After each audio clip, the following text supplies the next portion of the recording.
One of the questions that I hear a lot in today's world is, why didn't she leave? You can change this to, why didn't he leave? Why didn't they leave? But the question is the same. Why didn't they leave? And I think it's not that simple. So let's break this down for a second. That question assumes that all relationships started off terrible enough that you could leave right from the beginning. But that's really not how most relationships start.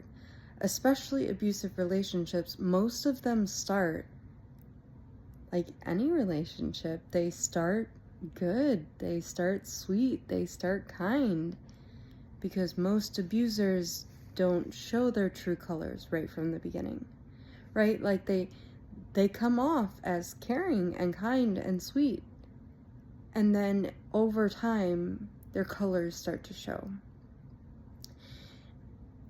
And if you want to look at it a different way, let's look at it like owning a car.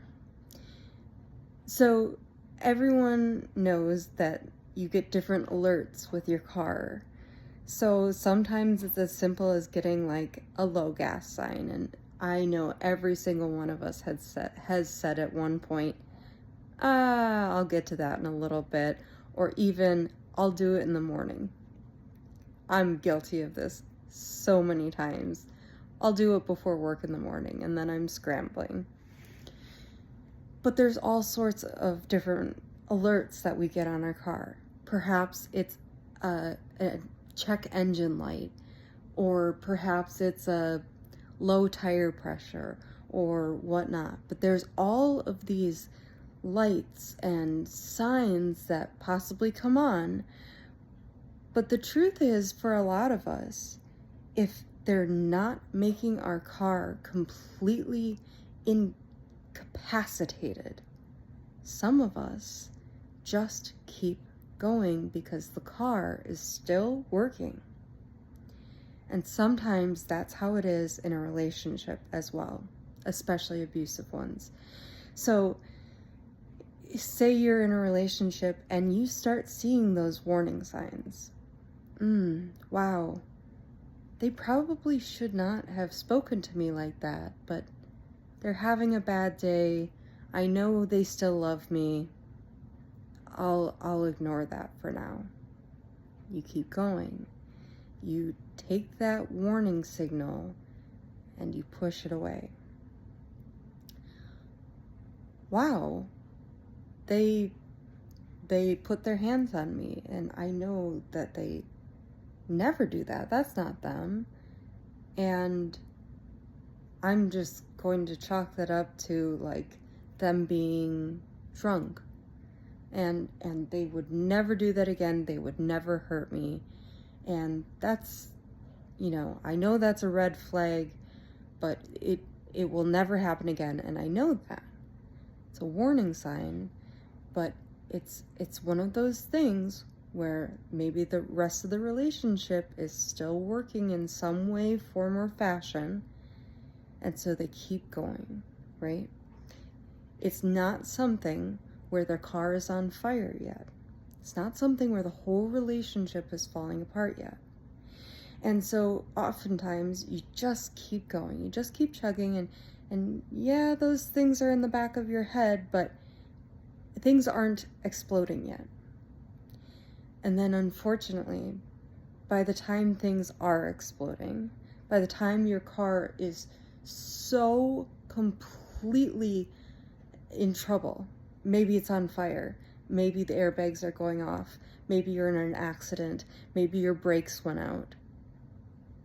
It is so hard to leave that car without being completely destroyed, or without having help, or without having paramedics come, or the firefighters, or cops, or whoever you need to get out of that situation, that it is almost impossible at that point to just leave. You're trapped by your seatbelt. You're trapped by the windows. Maybe the steering wheel is pinning you down. It is not as simple as just leaving. Because even though we saw those signals, they weren't bad enough for us to leave yet. So, when we ask the question, why didn't she just leave? Why didn't they leave? Why didn't he leave? It is not that simple, because abusers are not bad all the time. They show up in loving, caring ways sometimes, and it makes us think, oh, well, it can't all be bad. Maybe there's reasons why we are staying. And it is the reason why so many women, men, people often get stuck in really scary situations. So just remember, it's not always an option to just leave. When you need help the most, oftentimes it's too late to just leave. I know for me that I have been in situations where when it was time for me to leave, my family's lives were at stake. They were threatened. My life was threatened. At that point, the physical violence was so much that I was truly scared for my life. That's not a point at which you can just say, well, I'm leaving, no harm, no foul. It doesn't just work like that. And it is terrifying to leave a situation like that. So instead of possibly saying, why didn't they just leave? Start thinking about what you can do to maybe help one of those people. If you see their check engine light on, be there to support them. Be there to help them with that check engine light. Because not all people can deal with those lights on their own. Much love, friends.